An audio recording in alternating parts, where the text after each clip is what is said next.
तो चलिए आज बात करते हैं एक ऐसी दुनिया की जहां सबसे छोटी जिंदगियों के लिए सबसे बड़े दांव लगे होते हैं।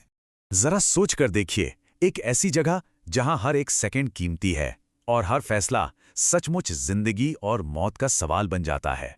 तो ये सिर्फ किसी मेडिकल उपकरण की कहानी नहीं है। नहीं, ये कहानी है उस पूरे सिस्टम की जिसे बनाया ही इसलिए गया है ताकि केओस को मतलब अफरा तफरी को काबू में किया जा सके। तो ठीक है, चलिए इसमें और गहराई से उतरते हैं। तो कहानी शुरू होती है एक कोड ब्लू से। अब ये कोड ब्लू क्या है? ये नियोनेटल इंटेंसिव केयर यूनिट यानी एनआईसीयू में एक जानलेवा इमरजेंसी का सिग्नल होता है। हाँ, ये एक ट्रेनिंग सिमुलेशन का सीन जरूर है, लेकिन हवा में जो टेंशन है ना, वो बिल्कुल असली है। बच्चे की सांसें उखड़ रही हैं और पूरी टीम जानती है कि उन्हें फौरन एक्शन लेना होगा। और इस बढ़ते तूफान के बीच में जो पहला रिएक्शन होता है वो कोई चीख पुकार या घबराहट भरी दौड़ भाग नहीं है, नहीं, बल्कि एक ट्रॉली है जो बड़े शांत और सोचे समझे ढंग से आगे बढ़ती है। तो ये कोई मामूली ट्रॉली नहीं है, इसे कहते हैं क्रैश कार्ट।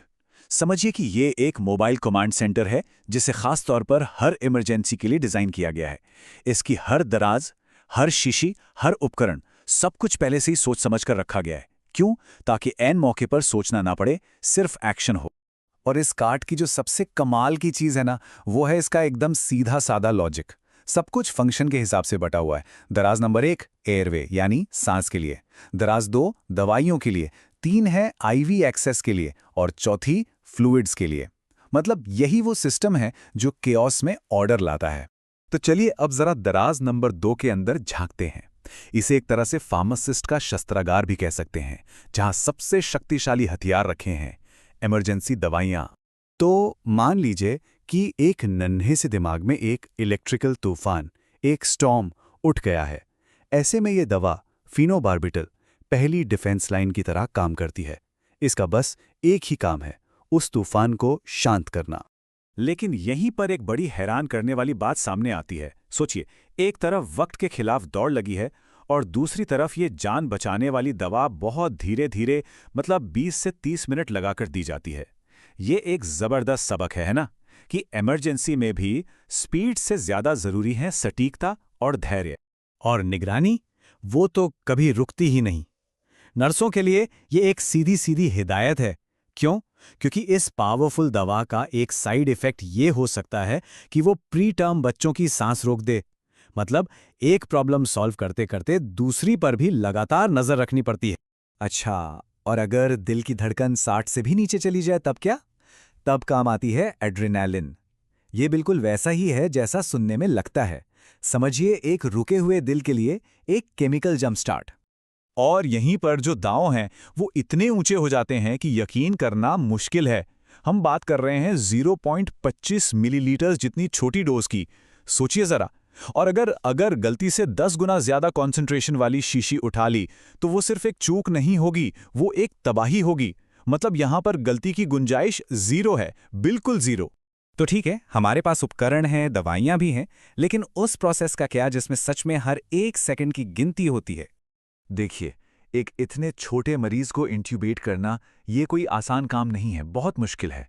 तो नर्सें इसे इतने प्रेशर में कैसे करती हैं? जवाब है एक आसान सी चेकलिस्ट से। PEAS।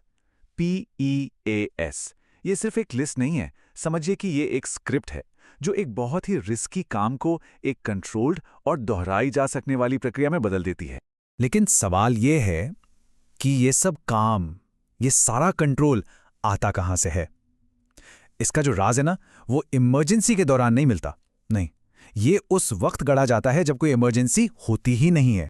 ये है वो अनदेखी नींव, वो सीक्रेट। हर एक दिन, हर एक शिफ्ट में एक नर्स इस पूरी कार्ट का ऑडिट करती है। हर दवा को गिना जाता है, हर उपकरण को परखा जाता है। और जब अलार्म बजते हैं ना, तो यही रोज का अथक और बोरिंग लगने वाला रूटीन ही है जो उस वक्त शांत और सटीक काम करने की वजह बनता है। और ये स्लाइड, ये इस पूरी बात का सार है। समझिए, एक तरफ है इमरजेंसी जो तेज है, अप्रत्याशित है, हाई एड्रेनलिन वाला माहौल है, और दूसरी तरफ है तैयारी जो धीमी है, व्यवस्थित है और जिसका बार बार अभ्यास किया गया है। तो संकट में जो शांति दिखती है वो कोई चमत्कार नहीं है, वो इसी तैयारी का सीधा सीधा नतीजा है। तो अगली बार जब भी किसी एक्सपर्ट को, किसी विशेषज्ञ को दबाव में बिना गलती के काम करते हुए देखा जाए, चाहे वो पायलट हो, सर्जन हो या कोई एथलीट, तो ये याद रखना जरूरी है कि उस एक पल के पीछे घंटों, दिनों और सालों की धीमी, उबाऊ और बहुत बारीकी से की गई तैयारी होती है। उसी ने उस एक पल को संभव बनाया है। ये बात वाकई सोचने पर मजबूर करती है ना।